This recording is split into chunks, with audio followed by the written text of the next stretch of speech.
Brian, do you want to turn your camera off?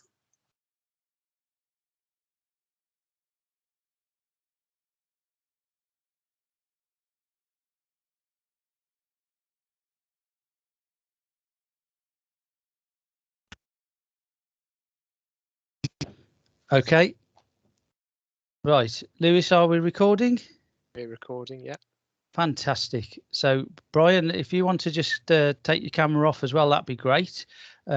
Everybody else, I think if we can all go on mute until the end and when we start to ask the questions, that would be really good. So, on behalf of the Birmingham Area Committee, I would like to thank John Butler, aka the Itinerant Engineer, for his second instalment about his travels throughout the world and his experiences as an engineer.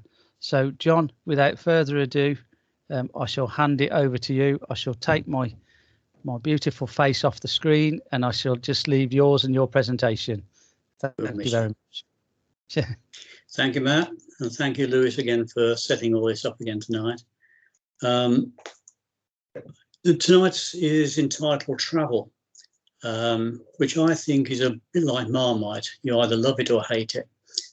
Personally, I loved it. Travel, that is, not Marmite. But I'm going to start off with probably what is the worst travel experience that I think I've had. And that was a planned visit to Sweden. The planning went well. It was going to leave Birmingham on a Monday lunchtime to Gothenburg. I was going to have a nice leisurely drive from the airport to the hotel for about a couple of hours, relax in the evening, have a dinner, and then start the visits on the Tuesday. So the Monday came, my wife took me to the airport. It was a fine day, no problems, flight was on time. So I booked in, got onto the flight. It was a small aircraft, only about a 12-seater, no air hostess, anything like this, the pilot and co-pilot. And there were 6 passengers altogether. Apart from myself, there was one other business person and a fairly young family of 4. The mother was clearly quite nervous. She obviously, I don't know whether she actually flown before, but she was particularly nervous about flying. So we had all of us sort of joined together, had a chat, a bit of light talk. And by the time we came to take off, I think she'd relaxed a fair bit. So we took off and we were climbing at a fairly steep rate, as you do in a normal takeoff. And then suddenly the plane swerved, went over to one side, did a very sharp turn. We could feel the G-forces pushing us through the seats. And the voice suddenly came on and just uttered 3 words, back to airport, which is what we did. We flew around in a fairly tight circle, landed rather rapidly, but in the end we pulled up. And I did find out it was a full emergency landing. We'd been chased down the runway by a whole load of vehicles, fire crash tenders, ambulances, a few other vehicles, probably brush and pans on, ready to sweep up if we didn't quite make it. But we did make it. So we went back to the terminal. The other business person and myself went up to the desk to see what we could rearrange. I never saw the family of 4 again. So whether she actually ever flew again, I've no idea. But what a dreadful first flight that would have been. Anyway, we found out there was another flight to Gothenburg from Manchester Airport leaving that evening. So we said we'd book on that. I phoned my wife, and who probably only just about got back home. And I said, can you come back, pick us up, drive us up to Manchester? We're flying out of there tonight. So that's what happened. We were driven up to Manchester, booked on the plane, and got through to Gothenburg. Fine, no problems, except my luggage didn't. So I was there on my own, no luggage.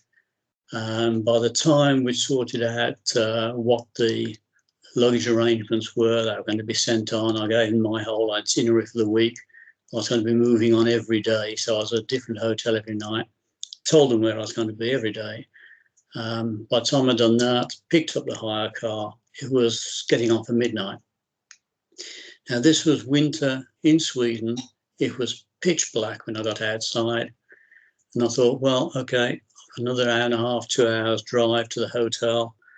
It's pitch black night, no problem. If there's anyone coming the other way, I'll see the lights well in advance. So I'll put my foot down and get there a bit quicker than normal, which I did. Going around the roads, quite okay.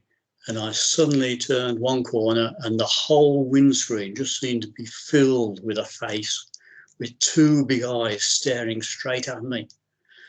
I don't know who was most terrified, me or the moose to whom the face belonged. Fortunately, for both of us, I think, the moose was standing by the side of the road, and as I went closer to him, he just raised his head slightly, or more than slightly, he raised his head, and I just brushed underneath him pretty close, but totally missed him, so we were both okay. When I was with my host on the next day, I told him about this, and he said, oh yes, he said, the highest number of road deaths in Sweden is due to people driving into moose at night, so just be a bit careful. So from then on, I was a bit careful. So Tuesday night, got to the hotel, and I said, oh, have you got my luggage, please? No, done anything about it. So I phoned back to the airline, and they said, yes, we've sent it to the hotel. I said, which hotel? And they'd sent it to the Monday night hotel. I said, that's no good. I'm moving on every day. Repeated where I was going to be on the Wednesday. Said, can you send it there? Right, that's fine. I couldn't believe it on the Wednesday when I got there and found out they'd done exactly the same. My luggage was now at the previous night's hotel. To which I said, look, don't bother anymore. Just send it off to the airport in Stockholm, which is what they did. So on the Friday, I got to the Stockholm airport, picked up my luggage from the airline desk, one side of the airport, carried it over the other side of the airport, checked it in, and sent it back to Birmingham, and that was it. So quite some journey that was. I've had a few other minor problems on aircraft, but nothing really as serious as that one, I don't think. GKN, for whom I worked at the time, they had what was called the GKN Air Force. In the 70s and 80s, they had 3 aircraft and a helicopter. And I did use some of the aircraft from time to time in trips in Europe and in the UK. One of the UK customers we had, a fairly new customer, was Ford in Essex. And a few times I actually flew down from Birmingham to Southend to visit Ford. That aircraft was a Britten-Norman Islander, which is a high wing aircraft, and the cabin sits below the wings. And you're actually sitting almost on the ground. When you look out, you're almost level with the wheels. So on the one day we flew down from Birmingham to Southend, and as we landed, every time the pilot braked, a whole shower of sparks came off the wheel, which was just outside the window I was looking at. So as I got out, I said to the pilots, I said, do you know when you brake, you're getting sparks coming off there? He said, oh, I thought he was pulling a bit. So I thought, well, that's pretty good, seeing as his aircraft is supposed to be super well maintained. The return journey was fine. They'd put new brake pads on by the time we got. On another occasion, flying back, again, it was night, it was dark, and we could see there's no curtains or anything because we were by the pilots, and you had the glow of the instruments on both sides, the pilot and the co-pilot. And in the centre, there was just a black, dark area. We were flying along quite happily, and suddenly a buzzer sounded, and a yellow light started flashing in the middle of this dark area. Well, the pilot just turned down, flicked a switch, the buzzer stopped, the light just carried on going. After a minute or two, a green one started flashing by the side of it. Pilot, co-pilot, didn't do anything. Now, being an engineer, I thought, they don't put these lights on aircraft or vehicles of any sort for no reason. There must be some reason. But they didn't seem bothered. So I just sat back and waited. And after another few minutes, a red one, or 3 of them, started flashing side by side. And only then did the pilot take some action, or the co-pilot probably. He leaned out, put his hand over the lights and covered them up so they weren't flashing anymore. I never did ask, I never did find out what they were for, but we got back safely. I mentioned at the beginning planning when I was going to Sweden. And for all overseas visits, the planning is a vital part of it. And on one occasion, one of my guys had planned a visit to France. He was going to visit 3 or 4 current customers we had there, plus a new customer that we were going to see. Partly because I hadn't seen these customers at the time, and partly because it was a new potential, I said I'd go with him. So I went along. And we said we'd had a very busy schedule. So what we'd do is have a very light lunch at a cafe and then have our main meal in the evening. That worked excellently on the first day. On the second day, we couldn't find anywhere open. For some reason, all cafes seemed to close at lunchtime, which always struck me as very strange. But we did find just before we got onto the motorway, we spotted a restaurant. And we said, we'd try there.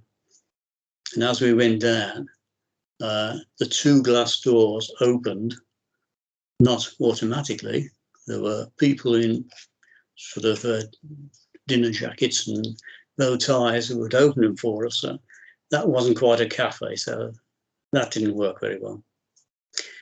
On the last evening, we arrived at a town called Laval, which is about 50 kilometres west of Lyon. And we were going to see this new customer on the next morning. So in the bar, we said to the barman, can you tell us where this company is? And they had a look and they said, no, sorry, never heard of it.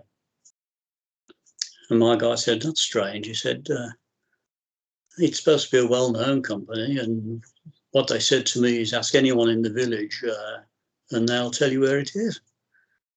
I said, well, this looks a bit more than a village to me, but we'll see in the morning. We'll ask the day staff. So we went down next morning, saw the day staff and said, do you know where this company is? And they both blank, said, no, sorry. Have you got the full address there? So my colleague got his paperwork out and showed it to them and said, you don't want Laval. You want a little village called Saint-Germain-Laval, which is 50 kilometres west of Lyon, not Le Mans. Sorry, west of Le Mans, not Lyon, and which was about 200 miles south of where we were.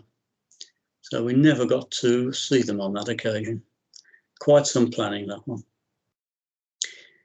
One of the things I really like about the travelling is many of the people that you meet. You meet some really, really good people. On one occasion, we had an urgent requirement to get to Paris to have a meeting with one of our customers. The only problem was the French air traffic controllers were on strike, which during the 70s and 80s happened quite frequently. So there were no flights into or over Paris. But we decided that if we flew to Brussels and then drove to Paris, we could get there in the evening, stay over, have the meeting the next morning, then drive back to Brussels and get the next afternoon flight back. That plan went very well, right up until we were nearly back in Brussels. We were just approaching the outskirts of Brussels, and my boss, who was a chief engineer, was driving, and I was map reading. And I said, well, you're coming to a T-junction. When you get there, turn left. Okay, he said. So we came to a T-junction with traffic lights. The lights changed, turned to green. Off he set and went straight on up a very narrow little alleyway. Now, the map I had was what they give you with a hire car, so it only showed main roads, absolutely nothing within the towns. But we went up this little alleyway and just about managed to get through and came out at a square. The problem was it was market day and the square was full of market stalls. I don't think there should have been any traffic in there at all, but we were there. Eventually we weaved throughout the stalls and came out at some junction we came out at, totally lost. We had no idea. We drove around for a bit, couldn't find any signs to anywhere that were relevant. And we came up to a row of shops and I said, look, we're going to miss this flight back if we're not careful. We need the airport. I'll nip into a shop and ask for where the airport is. So I went into the first shop and I said, excuse me, do you speak English? And the lady said, no, I don't, but the lady 3 doors up does. I said, oh, thank you very much. And it wasn't until I got outside that I realised she'd answered me in absolutely impeccable English. But I thought, I'm not going back in. So I went 3 doors up. And I said, excuse me, do you speak English? She said, oh, yes, I do. That's fine. I said, right, we need to get to the airport. Can you direct us, please? She said, oh, yes, that's easy. You go to the top of the road and you catch a number 53 bus. I said, oh, sorry, we're in the car. Ah, she said, that's very difficult. I don't think I could explain how you get there, that you would understand. Just a minute, I'll fetch my son. So she goes upstairs and a few minutes later comes back down with the son rubbing his eyes. I'm sure he'd been fast asleep. And I said, yeah, can you direct us to the airport? And he said, oh, he said, I don't know how to direct you that you wouldn't get lost. It's so difficult from here. He said, just a minute. He said, I'll get my bike and I'll take you there. So he went back upstairs, got dressed in his leathers, came back down, got his bike, wheeled it through the shop. And he said, right, follow me. So we followed him and we soon understood why he couldn't explain it. It was a very, very complex route. And I said, I don't know what we're going to do. We've got no Belgian money to give him because we've only been in France. We didn't have much at all. So I said, we'll give him a good sized French note. This is pre-Euros. Good sized French note. And I'm sure he'll be able to use it somewhere. Anyway, we came up to some traffic lights. It was on red. We stopped behind the bike. And ahead there was a road junction, one to the left, one to the right. And as the lights changed to green, he turned round and he shouted, the airport's straight down there, goodbye, and shot off to the left. So he had planned it all. We had no chance of even saying a thank you or anything. We went to the right and sure enough, that was the airport. So those are the sort of people you come across and you don't forget, I think. One of the countries I used to visit quite regularly was Brazil, mainly to Sao Paulo. On one occasion, I had the opportunity of joining a trade mission from the Chamber of Commerce. And because it was relatively cheap to do that, I made best use of it. So I booked onto the trade mission. At the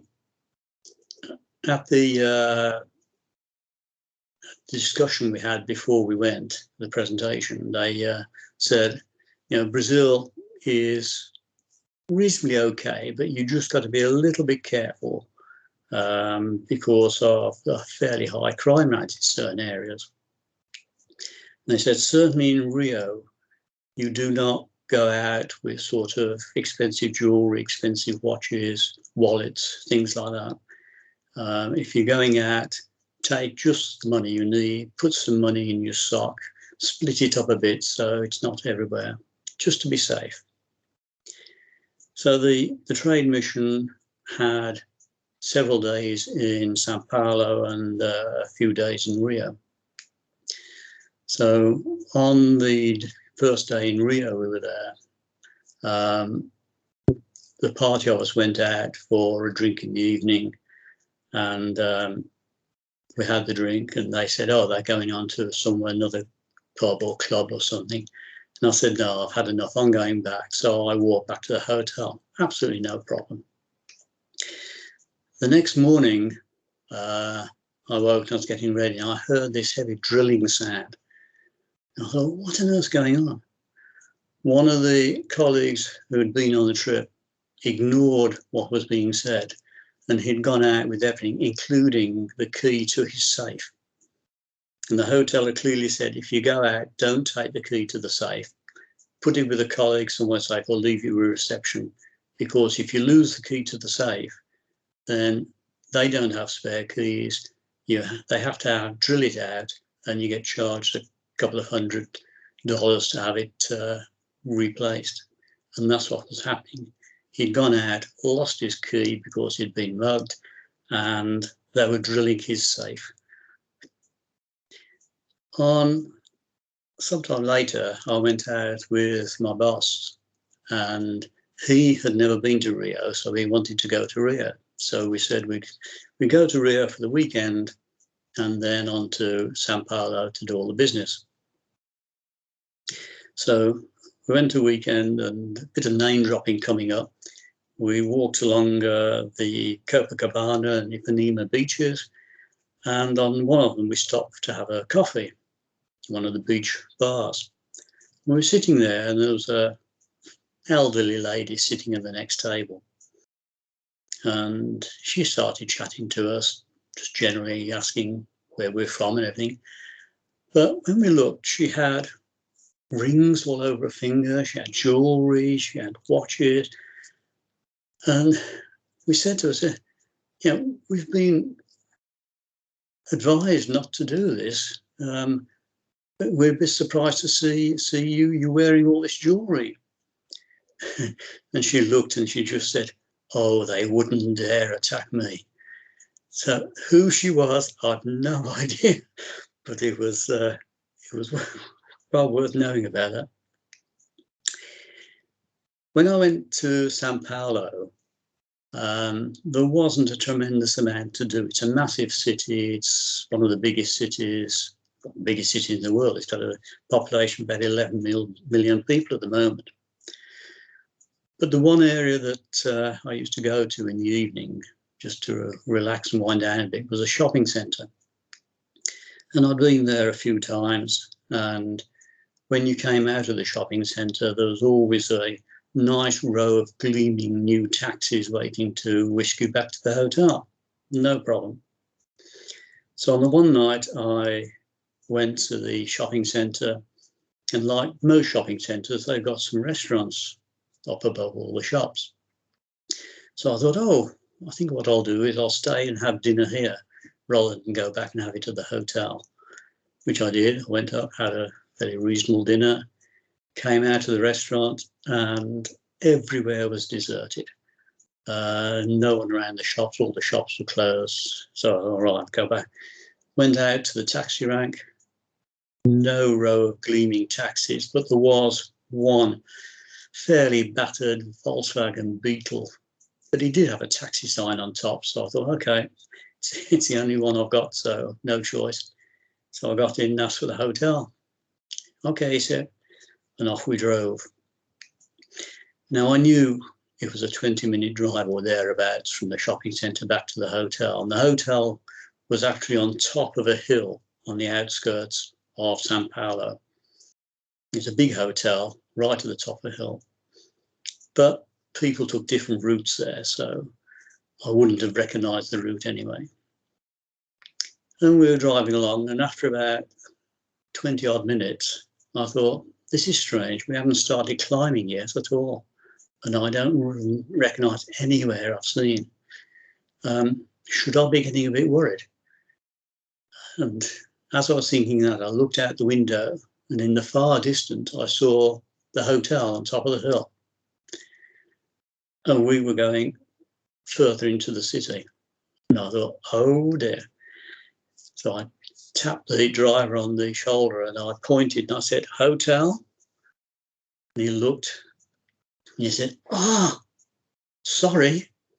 He switched off his meter, promptly drove straight to the hotel, dropped me off, big apologies, and wouldn't even accept a tip or anything like that. And I thought that was quite different.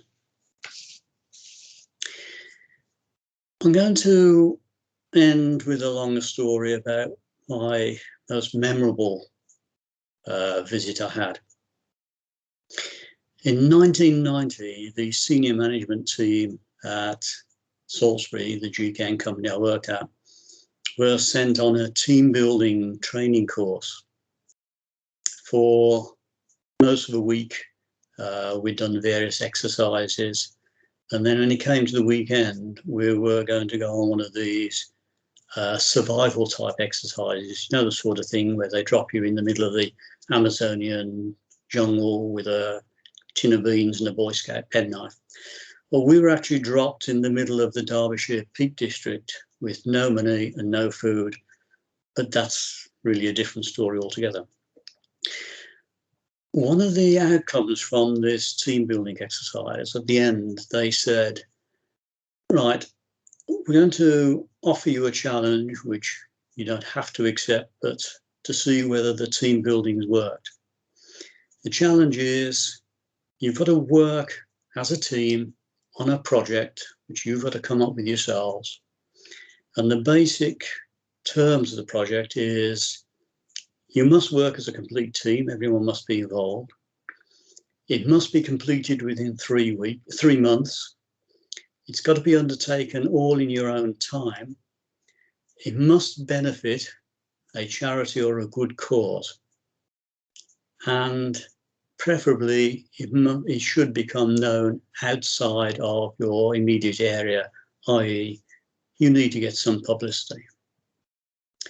So we thought, okay, we're up for it. Let's take on the challenge. So we had a first meeting to decide what we were going to do. Somebody in the team had recently come across an article in the paper, and it was about the Ceausescu regime in Romania, which had collapsed the previous December, just a few months earlier. And it had left the country in a dire condition. And one of the outcomes for this is that they estimated there was something like 200,000 children and babies in orphanages all around the country. This is what had happened. And they were in dire need of some support. They were living in atrocious conditions. There'd been a charity set up called the Romanian Orphanage Trust to try and help these children. And unanimously, we agreed, this is the project we're going to take on. And if I get a bit uneasy at this stage, you'll have to excuse me because it's 30 odd years ago, but the memory's still there. So we got in touch with the Romanian Orphanage Trust and we said, you know, we really want to help you. What do you need? And they said, well, we need nappies, we need toys, we need medicines, all these sort of things. Yeah, okay, fine. But thinking a bit more ambitiously, what could you really do with? And they said, well, ambitiously, we could do with a minibus. We've got one vehicle out in Romania, which is not the best vehicle. And there are so many orphanages that we just find it difficult to get around. If we could have another vehicle, another minibus to get our staff around to the various orphanages, that would be really great. So we said, okay, we're going to get you a minibus. We'll do it. That was our target. So we started, we wrote letters to various people. We did all sorts of events.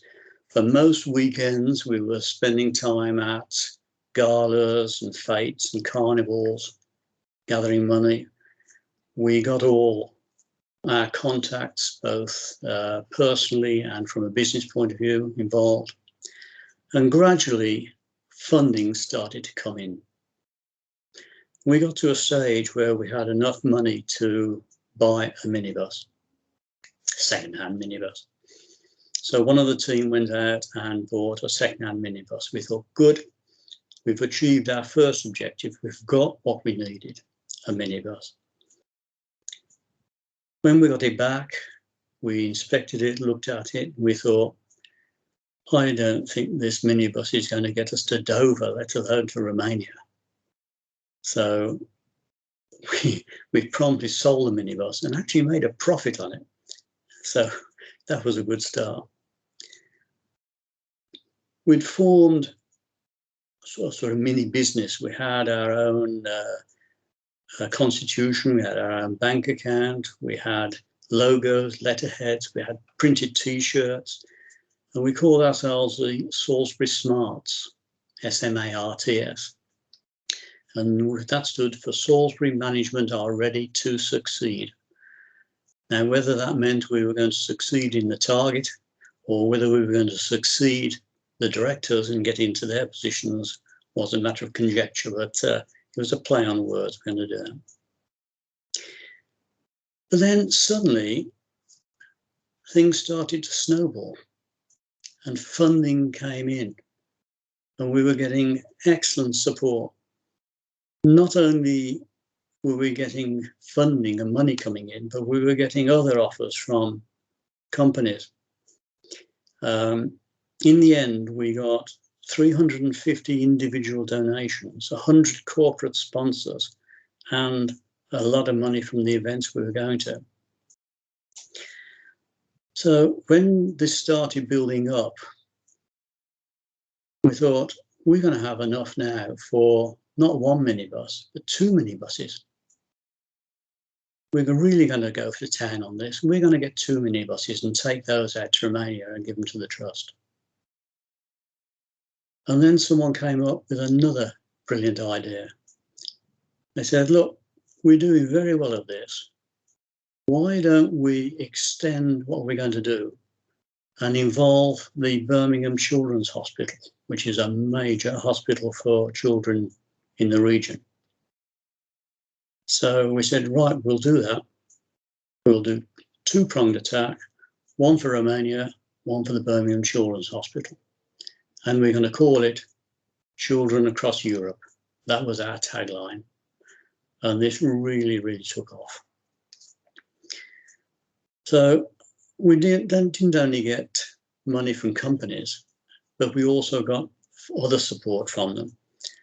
The Copthorne Hotel in the city centre offered us the room and refreshments for when we're going to do our departure and arrival back. GKN Freight, within our own group of companies, said they would cover all the ferry costs and do all the documentation. And that documentation is so complex, we were really appreciative they'd do the documentation. Eagle Star gave us full insurance cover for the whole trip. And Swiss Air donated 9 return tickets to get us back after we dropped the minibuses off in Romania. That was fantastic. We had dozens and dozens of letters of support. I've got a folder, and it was only going through this folder that I, to rehearse ready for tonight, that I found out just how much support we were getting. We had virtually letters from every local MP, and we had one from Buckingham Palace, which I'd not even realised before. It wasn't actually signed by the Queen, but it was on behalf of her, and it was from Buckingham Palace. One of the things that they said we should get is some publicity. And by now we'd got many articles in local papers, absolutely great. And then we suddenly got support from BBC. The BBC Midlands Today programme, which is a daily programme aired in the region, said they were interested. They wanted to support what we're doing and make a little documentary of it. We thought, this is great. They were going to film us leaving, and they were also going to send a reporter and cameraman out to Romania to see us out there and look at the orphanages. We couldn't have got better publicity than that. So it was that Friday the 13th of July 1990, if you're superstitious, that's a great day to start off. We had the 2 minibuses that we'd bought to donate, plus another minibus that we'd on loaned from one of our sister companies as a support backup vehicle. And we loaded those with well over £3,000 worth of goods that the trust needed, mainly toys, medicines, nappies, whole range of things, but they were absolutely crammed full, the 3 buses. And we started planning, or we didn't start planning, we'd planned it for months, but we started looking at leaving on that day. And we were having a sort of a roundtable discussion.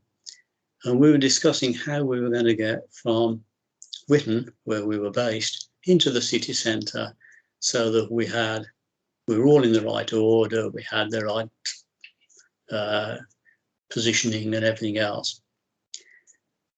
And our managing director said, "You've just spent 20 minutes discussing how you're doing a 3-mile trip from Witten into Birmingham city centre. How on earth are you going to get to Romania?" Which I thought was pretty good. Anyway, we did go from there into the city centre, and I'll start sharing some slides now.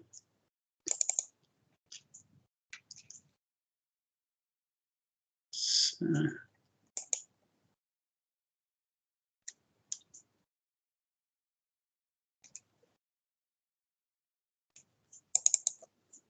could somebody confirm that you've got that slide on? No, we see your email. So we drove from Witten into the Copthorne Hotel in the city centre, and that was actually the team I was with and the vehicle we were taking across there. John, Yeah. sorry, we can't see your slide at the moment. You can't? No, we can see your team's page at the moment. Okay. No.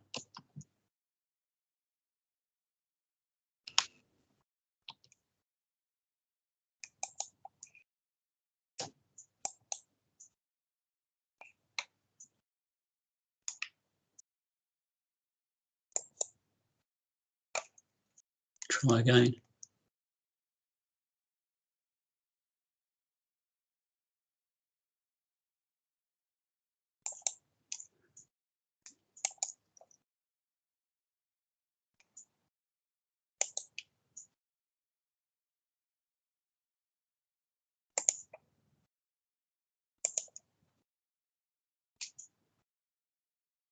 Can you see it? Yeah. Yeah. You got that? We're there, yeah. We're on slide 3 at the moment. Okay. Okay.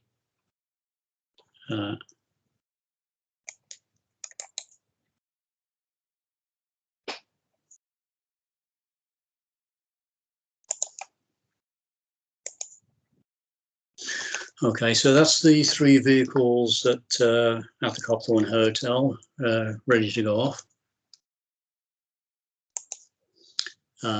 As I say, that's the team I was with and the vehicle that we were going to drive out there.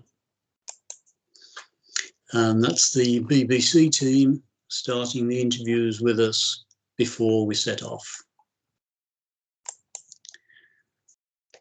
We had the Lady Mayoress of Birmingham come to see us off as well. Famous Lom 1 car from Birmingham, Lord Mayor's car. And we were all lined up to be sent off by the Lady Mayoress as she walked along and wished us all well. and Swissair were there to donate the 9 tickets back home, so we were safe there. And we also had one of the local schools involved, and they sent one of their classes, or a couple of their classes, off to the Copthorne to wave us off as well. So that's ready for departure, and typical breaking the banner to drive off. We're setting off now. BBC wanted to do a bit of an action shot, so throwing health and safety out the window, off we drive with doors wide open. But we did all manage to stay inside the vehicle. So we then started off, had no problems getting down to the ferry crossing all right, and so we started off across Europe.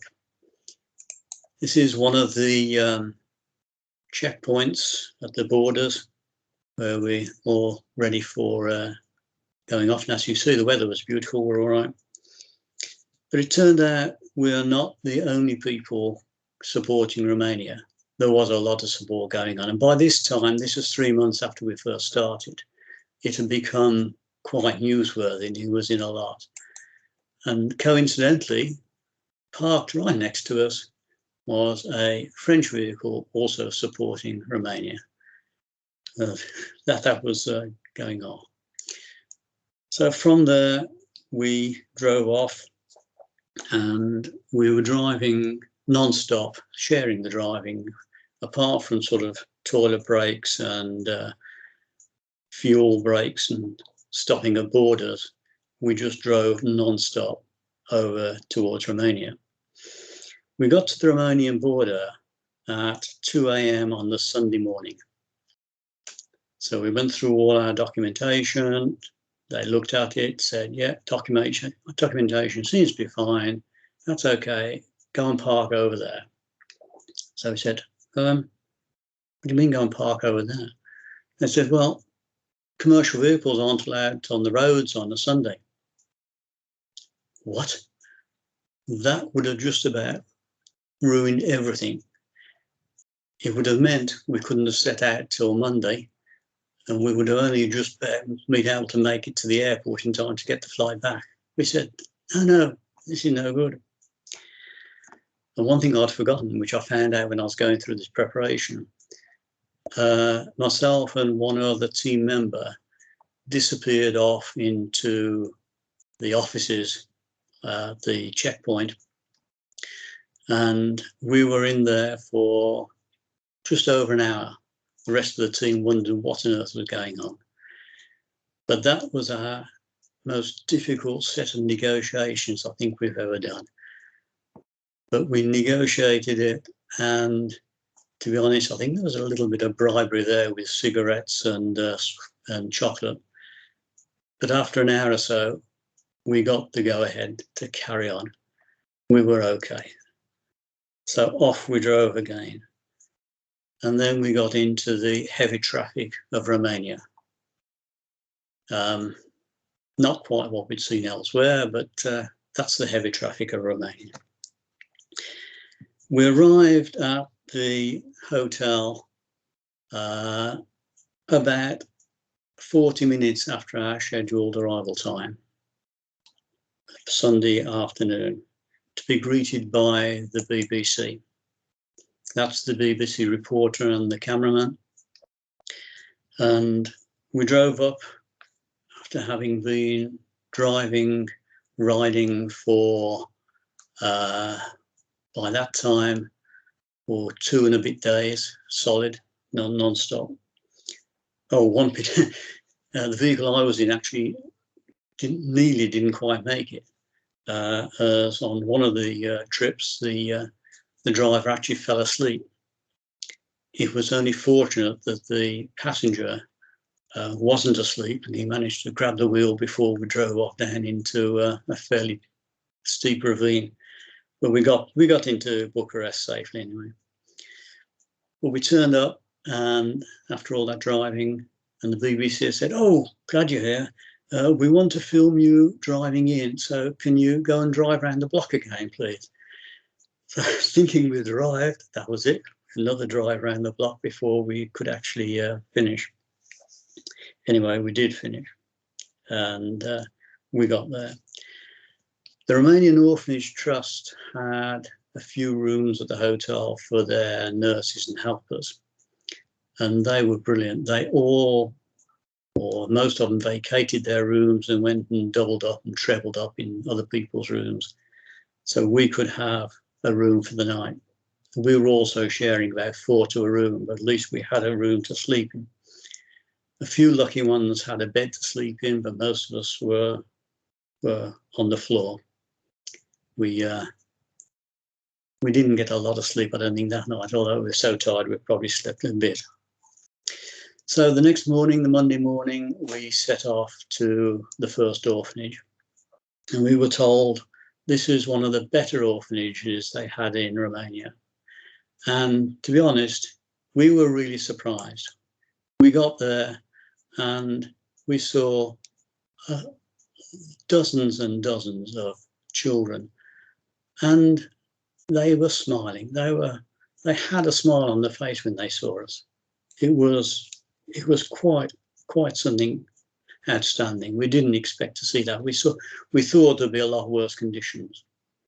And to be honest, when you see the news reports they did later, some of the other orphanages were in a far worse condition. They had a lot of physically and mentally disturbed children, some of whom were actually tied to beds because they couldn't be looked after. It was a dreadful condition. But this orphanage was not at all that bad, to be honest. There we're just sort of playing with the children. They weren't undernourished. Well, they had been undernourished for a long time, but now they were getting food. They weren't getting medication very much. One of the children that the BBC reporter had at one of the other orphanages actually had AIDS, and there was a lot of illness around. But in general, this orphanage, they were not too bad. What they really needed was a little bit of attention, a bit of love, and then they were quite okay.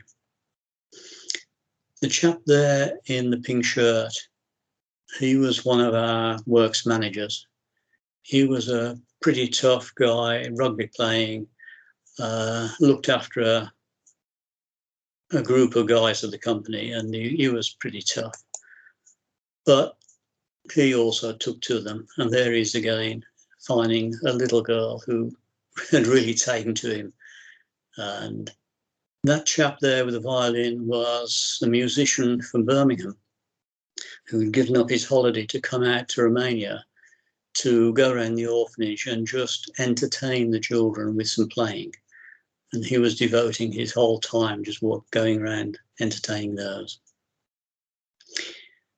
So this guy, he was so attached that he was even persuaded by the child to go into when they had their toilet and washing sessions in the evening. So he really got involved. But the one thing we did notice quite dramatically, there were dozens and dozens of children around the place, but it was relatively quiet. There was no crying. They all seemed to sit there very peacefully, very quietly. All they needed was a bit of love. So that was the Monday morning. Monday lunchtime, we were taken off, set off to the airport. We left the vehicles with them, all the goods. We set off to the airport to get the flight home. So we went up to the Swiss Air desk, and they said, you're the group from Birmingham who have come out on the mission. We said, oh, that's right. Yes, you know us. Yes. We don't happen to have anyone in the business class cabin today. So would you like to occupy that? So we had sole occupancy of the business class flight back from Bucharest. certainly as far as Switzerland, I think we had to split up after that. But we had the flight home, pretty uneventful. And from then on, when we got home, back on that. When we got back into Birmingham, we walked through the customs, and I think everyone must have wondered who we were, because as we walked out, we were greeted by a whole load of cheers, rattles, whistles. All our families and friends from work and colleagues had come to the airport and give us a tremendous welcome back. It was absolutely great. We achieved what we wanted to do. We'd given 2 minibuses to the Romanian Orphanage Trust. We'd done the trip in 72 hours, which was our time limit on it. And later in the month, we had donated cheques for £10,500 to the Birmingham's Children's Hospital. So we more than beat what we set out to do, but it was an absolutely fantastic time. And on later that week, the BBC Midlands Today gave us 2 5-minute slots on the programme featuring our visit out there and the orphanages themselves, and gave massive publicity to the Romanian Orphanage Trust. So I hope they benefited from it. So that, I think, is the end of today's session. So all I want to do is thank you very much, wish you a happy Christmas, and I'd like to see you again in February when I'll do my 3rd and final presentation. Cheers. Yes. Well, cheers, John, and thank you very much. Yes, we'll give you a little round of applause for those of us that are not on mute. So I think absolutely fantastic to hear those tales and some really sterling work that went on. And it's the opportunities that a career in engineering brings you outside of the engineering that we take for granted, I guess, and that we do on a day-to-day basis. It's those other aspects that come along with it that I'm really grateful that you've been able to share that with us, John. So thank you very much for that. We'll open up the mics now for some questions. We'll have a few minutes of questions if that's all right with you, John. Fine. Yeah. And then we will draw it to a close. So if anybody has a question for John, if they'd like to fire away now, that would be great. I haven't got a question, but I want to thank, obviously, John for his presentation. But one thing he has done, his story tells us all that engineering is more than just designing and making things. It's about, and our charter, as you know, is about helping mankind. So his story is a good example for all of us to take on board, that there is more to do than just doing what we do technically. Thank you, John. Yep. Okay. Thank you, Reza.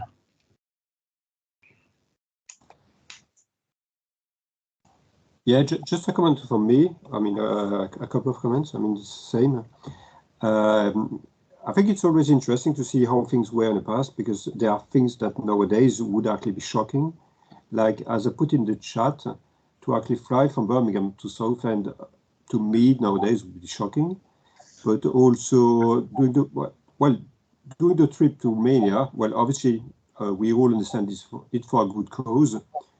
But now with like all the safeguarding policies that we have in place, you wouldn't be allowed anywhere near these children in an orphanage. So maybe nowadays we have too much in place that actually stops these things from happening. One point about the visits to Ford is this is before there were many motorways, and the journey down to Ford was nearly 4 hours each way. And I was doing that about every 3 weeks. So when I visited Ford, I used to start at 6 o'clock in the morning, and the best time I got home was 10 o'clock at night. So when we needed a longer meeting, only then did we think about flying down. Okay. You're right, you wouldn't do it now.